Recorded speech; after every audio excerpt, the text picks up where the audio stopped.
प्रदेश की खराब सड़कों के लिए मुख्यमंत्री भूपेश बघेल ने पूर्ववर्ती सरकार और पूर्व मुख्यमंत्री डॉक्टर रमन सिंह को जिम्मेदार बताया, जिस पर पूर्व मुख्यमंत्री ने कहा कि उन्होंने अपने कार्यकाल में प्रधानमंत्री ग्राम सड़क योजना के तहत 3,250 किलोमीटर की 1,555 सड़कें बनवाईं।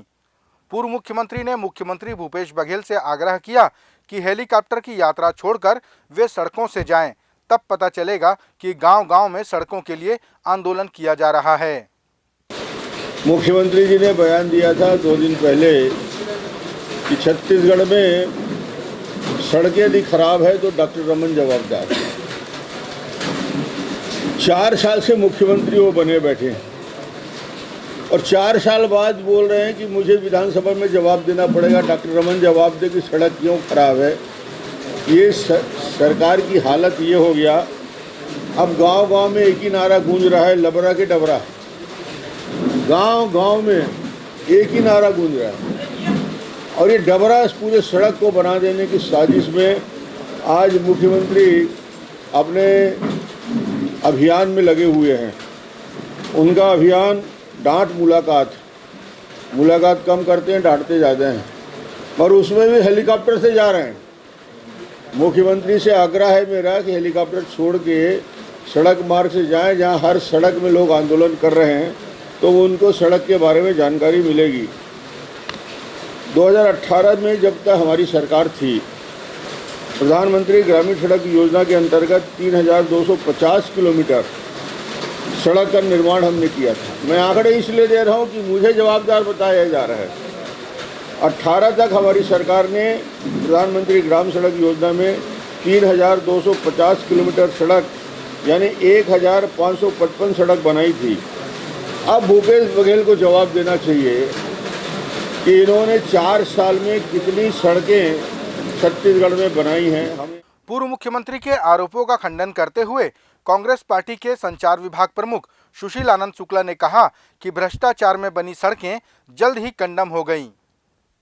रमन सिंह अपने भ्रष्टाचार की स्वीकारोक्ति कर रहे हैं। 2016, 17, 18 में जो सड़कें बनाई गई थी, यदि आज जो कंडम हो गई हैं तो इस बात का सबूत है कि रमन सिंह ने सड़क बनाने में भ्रष्टाचार किया था और उनके भ्रष्टाचार के कारण ही जिन सड़कों की आयु 12 से 15 साल होनी चाहिए वो सड़कें आज फटेहाल स्थिति में हैं। 3 से 5 साल के बीच में वो सड़कें बर्बाद हो चुकी हैं।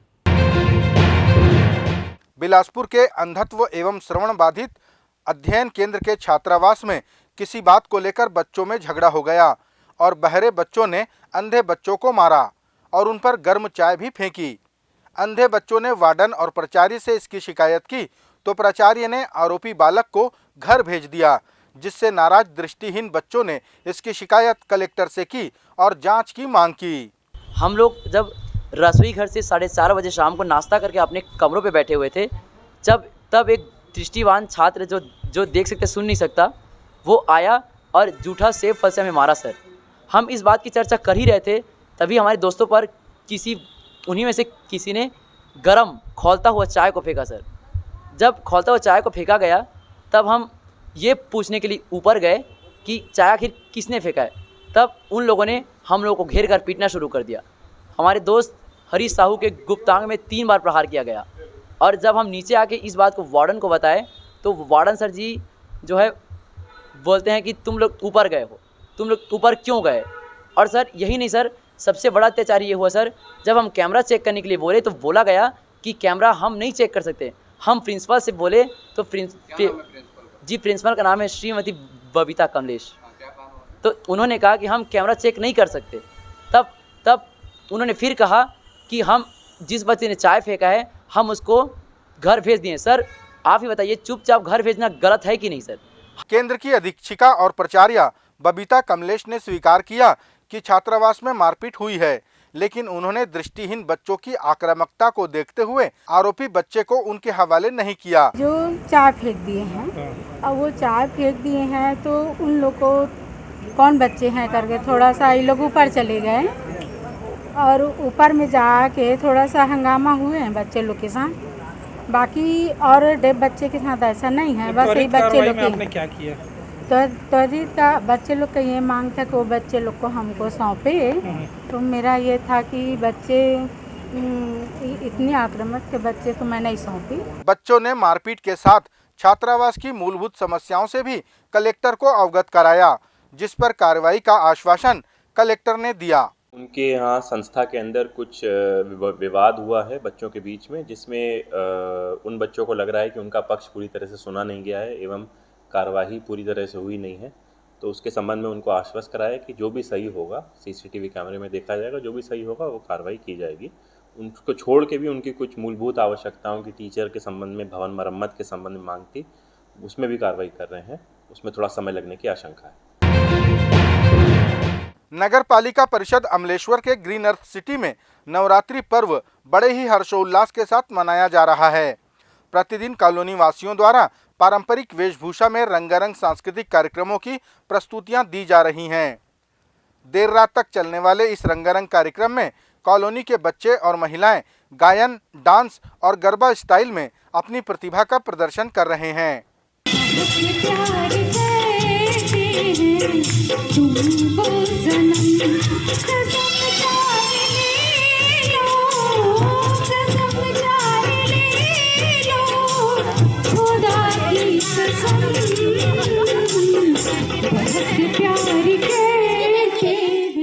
ग्रीन अर्थ सिटी अमलेश्वर में तीज त्योहारों को पारंपरिक तरीके से मनाए जाने की अपनी ही परंपरा है, जिसे कॉलोनी वासी प्रतिवर्ष के अनुसार इस वर्ष भी बरकरार रखे हुए हैं। छत्तीसगढ़ के पूर्व मुख्यमंत्री डॉक्टर रमन सिंह ने आरोप लगाया कि पूरे प्रदेश की सड़कों की मरम्मत का पैसा मुख्यमंत्री ने सिर्फ अपने विधानसभा क्षेत्र पाटन में ही फूंक दिया है। इसीलिए प्रदेश की अन्य सड़कों की मरम्मत के लिए विभाग को बजट ही नहीं दे पा रहे हैं। ऐसे में सड़कों की हालत कैसे सुधरेगी? अब मैंने बताया, बजट में पैसा नहीं, रिपेयर के लिए पैसा नहीं, पूरा बजट पाटन जा रहा है, पूरे छत्तीसगढ़ के सड़कों के लिए फंड नहीं है। आप नोडल अफसर को डांटने से क्या होगा? जब तक उस सड़क के लिए बजट में प्रावधान नहीं होगा और ये नहीं होगा, तब तक कैसे करेंगे? पैसा नहीं दे रहे हैं। छत्तीसगढ़ की राजधानी रायपुर में 19 सितंबर से 28 सितंबर तक आयोजित अंतर्राष्ट्रीय शतरंज प्रतियोगिता में शामिल 15 देशों के शतरंज खिलाड़ियों ने मुख्यमंत्री भूपेश बघेल से मुलाकात की।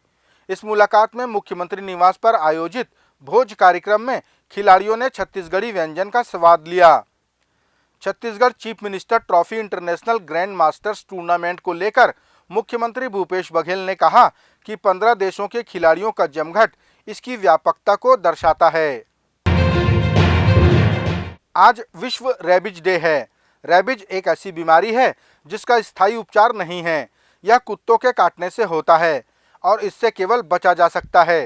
रेबीज डे के अवसर पर दंतेवाड़ा में इस बीमारी के बचाव को लेकर जागरूकता शिविर लगाया गया, जिसमें यूनिसेफ के द्वारा GNM ट्रेनिंग सेंटर में इस बीमारी से बचाव के तरीके बताए गए।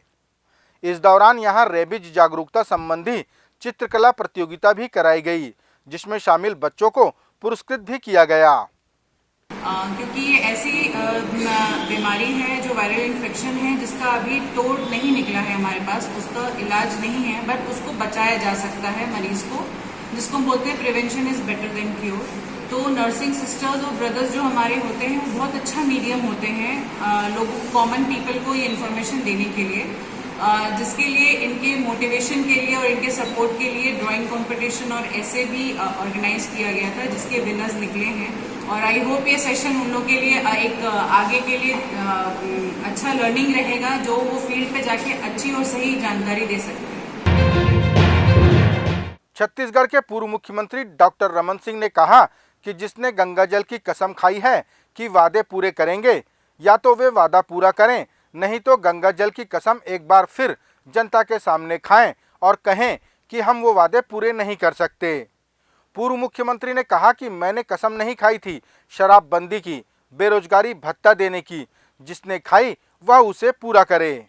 माँ बमलेश्वरी के मंदिर में उनके छत्र छाया में सामने गंगा जल और गीता रख के मैंने कसम नहीं खाया था। ये घोषणा भूपेश बघेल का TS सिंह का था और जन घोषणा पत्र का था। जो वादा आपने किया उससे मुकर रहे हो। अब वापस गंगा जल ले जाके लोगों के सामने सार्वजनिक रूप से प्रायश्चित करो कि हमने झूठा वादा किया था, इसका हम निराकरण नहीं कर सकते।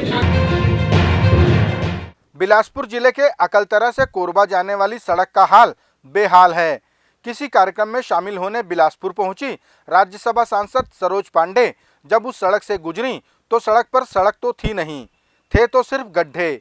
उन्होंने इस सड़क का वीडियो बनाकर अपने फेसबुक वॉल पर अपलोड कर दिया और प्रदेश की सरकार से सवाल किया कि इस सड़क को देखकर कोई बता सकता है कि सड़क पर गड्ढा है या गड्ढों पर सड़क। राज्यसभा सांसद ने आरोप लगाया कि पिछले 15 सालों में राज्य भर में चमचमाती सड़कें हुआ करती थी, लेकिन उनकी मरम्मत भी यह सरकार ठीक से नहीं करा पा रही है और आम जनता को इन्हीं गड्ढों पर चलने को मजबूर होना पड़ रहा है। अकलतरा विधानसभा के कोरबा जाने वाली रोड बेलौदा के ऊपर इतने बड़े गड्ढे हैं और ये भूपेश सरकार है जिन्होंने कहा कि सड़कों की स्थिति बहुत अच्छी है। पीडब्ल्यूडी के मंत्री ताम्रध्वज साहू कहते हैं कि कहीं की रोड खराब नहीं है।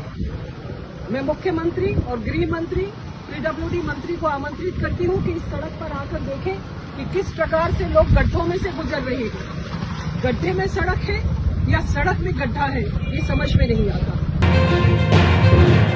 भारतीय जनता पार्टी के महिला मोर्चा द्वारा आगामी 3 अक्टूबर को प्रदेश के बिलासपुर जिले में शराबबंदी, बेरोजगारी भत्ते और घोषणा पत्र के वादे पूरा न करने के विरोध में बड़ा प्रदर्शन किया जाएगा। प्रदेश सरकार के खिलाफ महिला मोर्चा की हजारों सदस्य सड़कों पर उतरेंगी।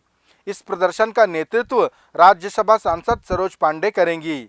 महिला मोर्चा के प्रदर्शन पर मुख्यमंत्री भूपेश बघेल ने कहा कि उन्हें प्रदर्शन करना है तो उत्तराखंड में करें, वहां उनकी पार्टी के नेता के बेटों ने क्या किया यह पूरी दुनिया जानती है। मुख्यमंत्री भूपेश बघेल ने कहा कि देश में महंगाई पर बोलने के लिए हेमा मालिनी और मंत्री स्मृति ईरानी को भी बुला लिया जाए। प्रदेश महिला मोर्चा यदि कर रही है तो थोड़ा महंगाई के बारे में, रसोई गैस है, पेट्रोल है, डीजल है, इसके बारे में बात कर लें। उसके बारे में भी स्मृति ईरानी जी, हेमा मालिनी जी भी बुलाएं ताकि वो लोग भी उसमें धरना में भाग लें, ताकि प्रदेश की महिलाएं पूछ सकें उनसे कि ये महंगाई इतनी बढ़ क्यों रही है और इतने खाने के तेल की वृद्धि हो रही है, इसके बारे में ज़रूर उनको बोलना चाहिए। और यदि आंदोलन करना है तो हिमाचल, उत्तरांचल जाए, उत्तराखंड जाए, जहाँ अंकिता के साथ अन्याय हुआ, उसके परिवार के वाले लड़ रहे हैं, उसके बारे में भी इन लोगों को बोलना चाहिए। अखिल भारतीय कांग्रेस कमेटी में अध्यक्ष पद की खींचतान अब सबके सामने है, जिसे लेकर राजस्थान समेत पूरे देश में चर्चा का माहौल है। इसी मुद्दे को स्पष्ट करते हुए छत्तीसगढ़ के मुख्यमंत्री भूपेश बघेल ने कहा कि कांग्रेस पार्टी में चुनाव जारी है। उन्होंने कहा कि 30 सितंबर तक सब कुछ स्पष्ट हो जाएगा। मुख्यमंत्री ने भारतीय जनता पार्टी पर बोलते हुए कहा कि वहां अध्यक्ष और प्रभारी तुरंत बदल दिए जाते हैं क्योंकि वहां 2 लोग निर्णय लेते हैं। कांग्रेस में चुनाव चल रहा है, कांग्रेस संगठन में चुनाव चल रहा है, नामांकन 30 तारीख तक होना है। कौन कौन मैदान में रहेंगे नहीं रहेंगे वो स्पष्ट हो जाएगा 30 तारीख तक। लेकिन भारतीय जनता पार्टी के लोग बताए कि उनके अध्यक्ष चुनाव कैसे हो गया, कोई नामांकन नहीं, कोई प्रत्याशी नहीं, कोई दावेदार नहीं, कोई हलचल नहीं, कोई चर्चा नहीं और अध्यक्ष बन गए, 2 आदमी ने बना दिया। उसके बारे में बोलना चाहिए लोगों को। मुख्यमंत्री के इस बयान पर प्रतिक्रिया व्यक्त करते हुए पूर्व मुख्यमंत्री डॉक्टर रमन सिंह ने कहा कि भारतीय जनता पार्टी ही एक ऐसी पार्टी है जहां एक कार्यकर्ता को भी अच्छे पद से नवाजा जाता है। हमारी पार्टी रिमोट कंट्रोल से नहीं चलती। वार्ड का मेंबर, वार्ड का सदस्य देश का राष्ट्रीय अध्यक्ष बन सकता है। पोस्टर चिपकाने वाला व्यक्ति इस देश का प्रधानमंत्री और गृह मंत्री बन सकता है। तो ये भारतीय जनता पार्टी में संभव है। ये राहुल खानदान में 27 साल से एक ही व्यक्ति राष्ट्रीय अध्यक्ष बना है, ये सिर्फ कांग्रेस में संभव है।